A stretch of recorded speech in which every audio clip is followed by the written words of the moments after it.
കോൺഗ്രസ് അധ്യക്ഷൻ മല്ലികാർജ്ജുൻ ഖർഗെയുടെ ജമ്മു കാശ്മീർ പരാമർശത്തെ കടന്നാക്രമിച്ച് പ്രധാനമന്ത്രി രംഗത്തെത്തുന്നതാണ് നമ്മൾ കണ്ടത്. ഖർഗെയുടേത് ടുക്ഡെ ടുക്ഡെ ചിന്താഗതിയാണെന്നാണ് മോദി വിമർശിച്ചത്. അത് കേൾക്കുമ്പോൾ ലജ്ജ തോന്നുന്നുവെന്നും നരേന്ദ്രമോദി ബീഹാറിലെ പ്രചാരണ റാലിക്കിടെ വിമർശിച്ചു. कांग्रेस के राष्ट्रीय अध्यक्ष उन्होंने अभी भाषण किया, यह राजस्थान में आकर के 370 का क्या लेना देना, मोदी यहां आकर के 370 की बात क्यों करता है, ये सुनकर के मुझे बहुत शर्म आई दोस्तों।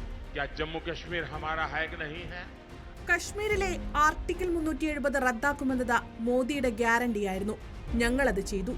ബാബാ സാഹിബ് അംബേദ്കറുടെ ഭരണഘടന ഞങ്ങൾ ജമ്മു കശ്മീരിൽ നടപ്പാക്കി.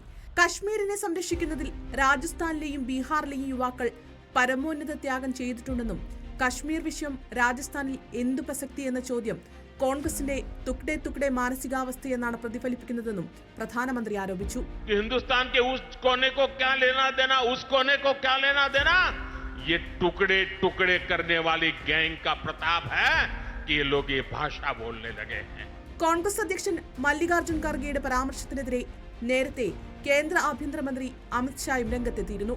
കശ്മീരുമായി രാജസ്ഥാന് എന്തു ബന്ധമെന്ന് കോൺഗ്രസ് ചോദിക്കുന്നത് ലജ്ജാകരമാണ്. ജമ്മു കശ്മീർ ഇന്ത്യയുടെ അവിഭാജ്യ ഘടകമാണ്. കശ്മീരിലെ സമാധാനത്തിനും സുരക്ഷയ്ക്കും വേണ്ടി രാജസ്ഥാനിലെ ധീരരായ നിരവധി പൗരന്മാർ അവരുടെ ജീവൻ ബലിയർപ്പിച്ചിട്ടുണ്ട്. എന്നാൽ ഇത് കോൺഗ്രസ് കാണുന്നില്ല. ഇന്ത്യ എന്ന ആശയം തന്നെ കോൺഗ്രസിന് മനസ്സിലായിട്ടില്ല. അതിന് കാരണം അവരുടേത് ഇറ്റാലിയൻ സംസ്കാരമായതുകൊണ്ടാണെന്നും എക്സിൽ പങ്കുവച്ച കുറിപ്പിൽ അമിത്ഷാ വിമർശിച്ചു. ശനിയാഴ്ച ജയ്പൂരിൽ നടന്ന റാലിയിലായിരുന്നു ജമ്മു കശ്മീരിനെ കുറിച്ചുള്ള മല്ലികാർജ്ജുൻ ഖർഗെയുടെ പ്രസ്താവന.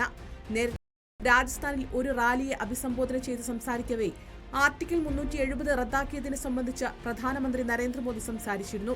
ഇതിനെ വിമർശിച്ചുകൊണ്ടാണ് രാജസ്ഥാനിലെ കർഷകർ നിരവധി പ്രശ്നങ്ങൾ അനുഭവിക്കുന്നുണ്ടെന്നും അത്തരം വിഷയങ്ങൾ പരാമർശിക്കാതെ article 371 റദ്ദാക്കിയതിനെക്കുറിച്ചാണ് Modi പറയുന്നതെന്നും Kharge ചൂണ്ടിക്കാട്ടിയത്.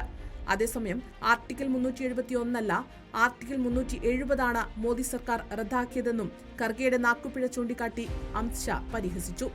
Election desk reporter.